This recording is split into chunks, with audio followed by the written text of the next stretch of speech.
Assalamualaikum warahmatullahi wabarakatuh. Selamat pagi Ibu Desria selaku dosen pengampu dan teman-teman semuanya. Perkenalkan, saya Syaifah Kafi dengan NIM 1705624038 dari program S2 Eksekutif Manajemen. Di presentasi kali ini saya akan membahas mengenai perencanaan proteksi asuransi pada penilaian berdasarkan risiko pribadi.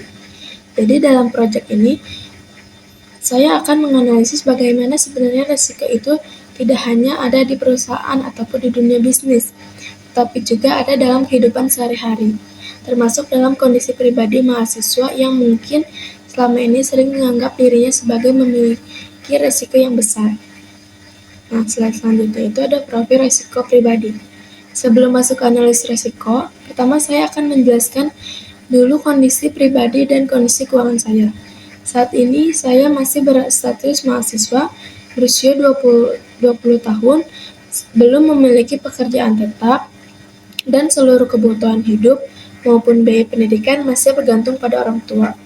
Untuk perputaran bulan sendiri itu kurang lebih dari sekitar 2 juta rupiah yang dimana digunakan untuk kebutuhan sehari-hari seperti 25% digunakan untuk kebutuhan makanan dan konsumsi sehari-hari.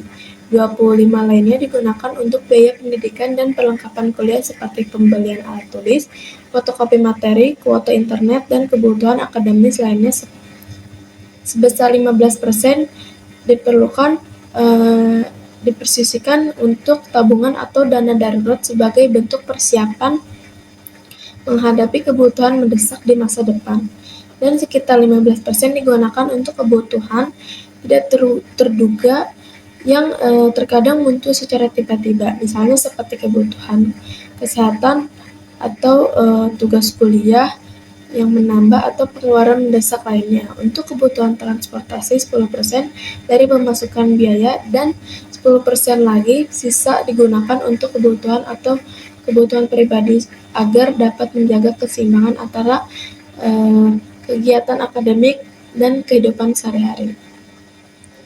Walaupun kondisi saya masih sebagai mahasiswa dan belum memiliki aset besar seperti rumah dan kendaraan pribadi, tetapi saya berada aset penting seperti laptop dan smartphone karena memiliki seluruh aktivitas perkuliahan sekarang.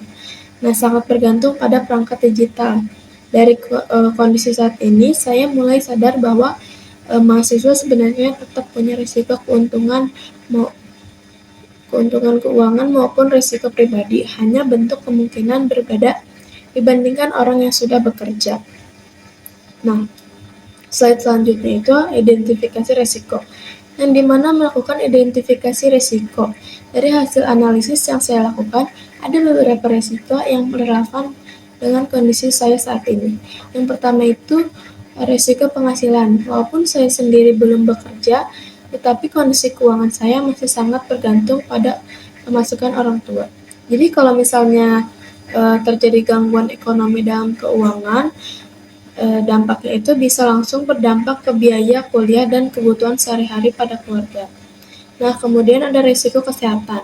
Sebagai mahasiswa, aktivitas kuliah yang cukup padat kadang membuat pola tidur dan pola makan jadi kurang teratur, ditambah tugas menumpuk dan juga bisa memicu stres dan kelelahan.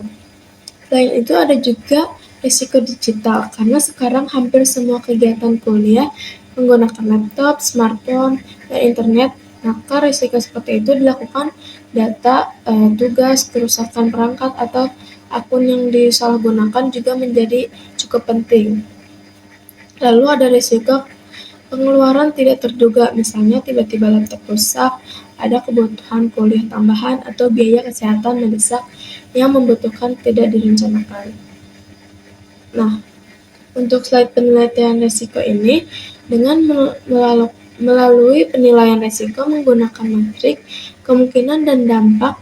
Jadi setiap risiko itu dinilai berdasarkan dua hal, yaitu berdasarkan seberapa kemungkinan risiko itu terjadi dan seberapa besar dampaknya kalau benar-benar terjadi.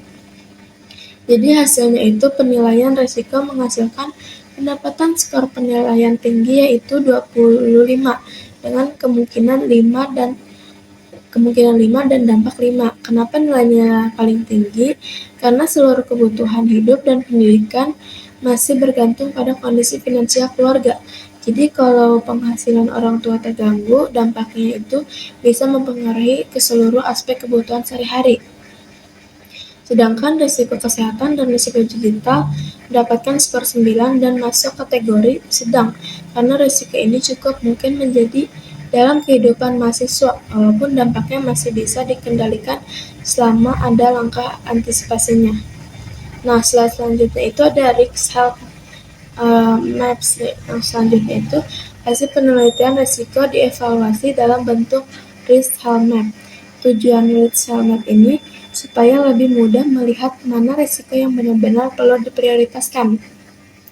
Kalau kita lihat di bagian warna merah, risiko menghasilkan berada di posisi paling tinggi. Artinya risiko ini memiliki kemungkinan besar terjadi sehingga dampak yang besar terhadap kondisi keuangan.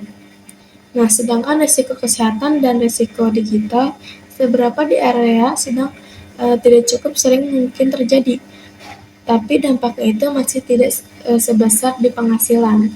Dari Red Health ini, saya jadi lebih memahami bahwa dalam manajemen risiko tidak mudah memiliki ditangani dengan cara yang sama.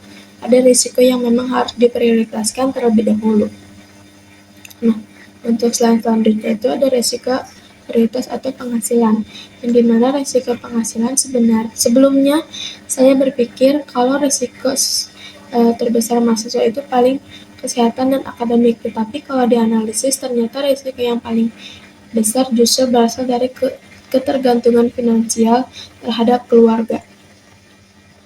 Jadi kalau sewaktu-waktu terjadi gangguan ekonomi atau penghasilan keluarga, menurut dampak dan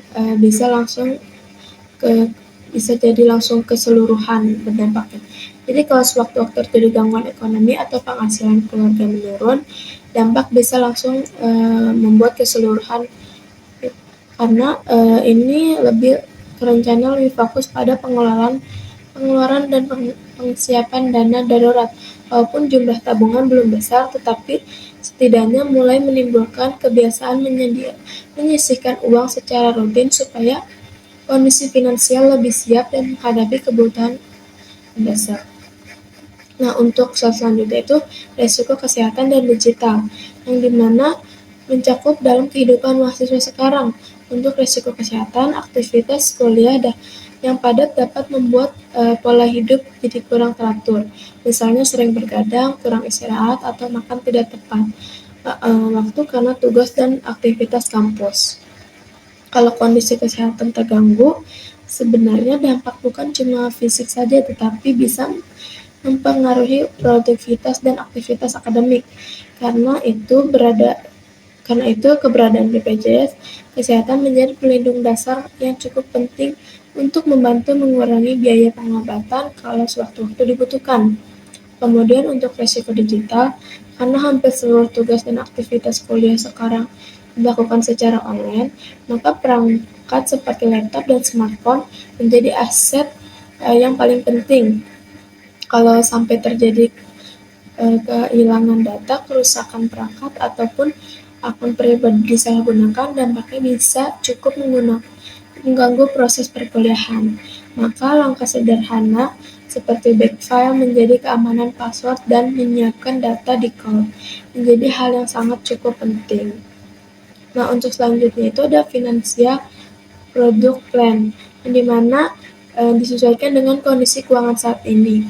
Produk pertama itu yang diprioritaskan adalah BPJS Kesehatan, karena menjadi pelindung dasar terhadap biaya kesediaan dan pengobatan. Kemudian ada perencanaan proteksi asuransi jiwa berjangka sebagai bentuk perlindungan terhadap risiko perencanaan cari nafkah atau utama keluarga. Selain itu juga terdapat asuransi kecelakaan atau kecatatan dari berbagai perlindungan tambahan terhadap risiko yang mungkin terjadi sewaktu-waktu. Nah, total estimasi premi dari seluruh produk sebesar 225 per bulan. Jumlah dari BPJS Kesehatan, asuransi jiwa jangka panjang asuransi kecelakaan, dan perhitungan presentasi premi.